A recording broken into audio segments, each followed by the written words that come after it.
ప్రియమైన పాఠకులకు యేసుక్రీస్తు నామంలో శుభవందనములు తెలియజేసుకొనుచున్నాను.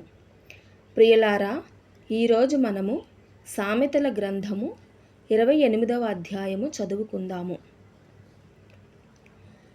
ఎవడును తరుమకుండనే దుష్టుడు పారిపోవును. నీతిమంతులు సింహము వలె ధైర్యముగా ఉందురు. దేశస్థుల దోషము వలన దాని అధికారులు అనేకులగుదురు.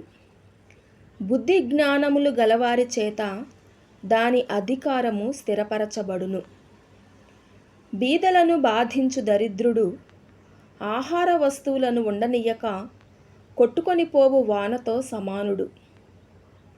ధర్మశాస్త్రమును త్రోసివేయువారు దుష్టులను పొగడుచుందురు. ధర్మశాస్త్రమును అనుసరించువారు వారితో పోరాడుదురు. దుష్టులు న్యాయమెట్టిదైనది గ్రహింపరు. యెహోవాను ఆశ్రయించువారు సమస్తమును గ్రహించుదురు. వంచకుడై ధనము సంపాదించిన వాని కంటే యథార్థముగా ప్రవర్తించు దరిద్రుడు వాసి. ఉపదేశము అంగీకరించు కుమారుడు బుద్ధిగలవాడు. తుంటరుల సహవాసము చేయువాడు తన తండ్రికి అపకీర్తి తెచ్చును. వడ్డీ చేతను దుర్లాభము చేతను ఆస్తి పెంచుకొనువాడు దరిద్రులను కరుణించువాని కొరకు దాని కూడబెట్టును.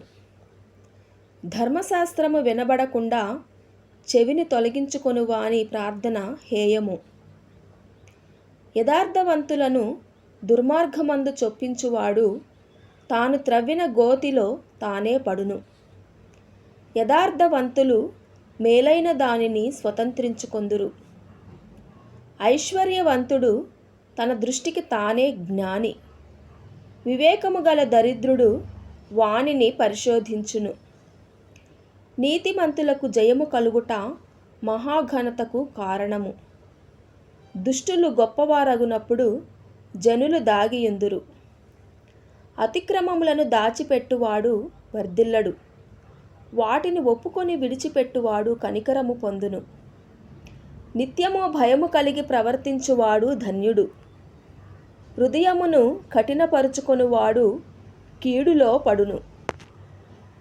బొబ్బరించు సింహమును తిరుగులాడు ఎలుగుబంటియు దరిద్రులైన జనుల నేలు దుష్టుడును సమానములు.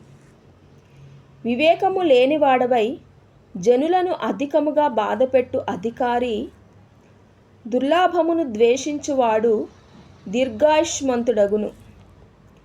ప్రాణము తీసి దోషము కట్టుకొనినవాడు గోతికి పరిగెత్తుచున్నాడు. ఎవరను అట్టివానిని ఆపకూడదు. యథార్థముగా ప్రవర్తించువాడు రక్షింపబడును. మూర్ఖ ప్రవర్తన గలవాడు హఠాత్తుగా పడిపోవును. తన పొలము సేద్యము చేసుకొని వానికి కడుపు నిండా అన్నము దొరుకును. వ్యర్థమైన వాటిని అనుసరించు వారికి కలుగు పేదరికము ఇంతింత కాదు. నమ్మకమైన వానికి దీవెనలు మెండుగా కలుగును. ధనవంతుడగుటకు ఆతురపడువాడు శిక్ష నొందకపోడు. పక్షపాతము చూపుట మంచిది కాదు. రొట్టెముక్క కొరకు ఒకడు దోషము చేయును. చెడు దృష్టి గలవాడు ఆస్తి సంపాదింప ఆతురపడును. తనకు దరిద్రత వచ్చునని వానికి తెలియదు.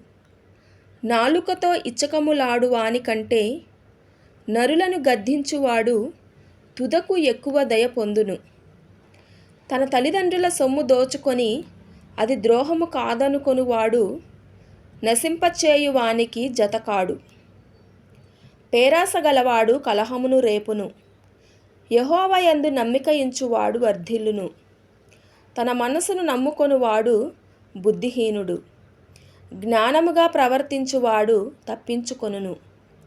బీదలకిచ్చువానికి లేమి కలుగదు. కన్నులు మూసుకొని వానికి బహుశాపములు కలుగును. దుష్టులు గొప్పవారగునప్పుడు జనులు దాగుకొందురు. వారు నశించినప్పుడు నీతిమంతులు ఎక్కువగుదురు. దేవుడు ఈ వాక్యమును మనందరి హృదయములలో ఫలింపచేయునుగాక. ఆమేన్.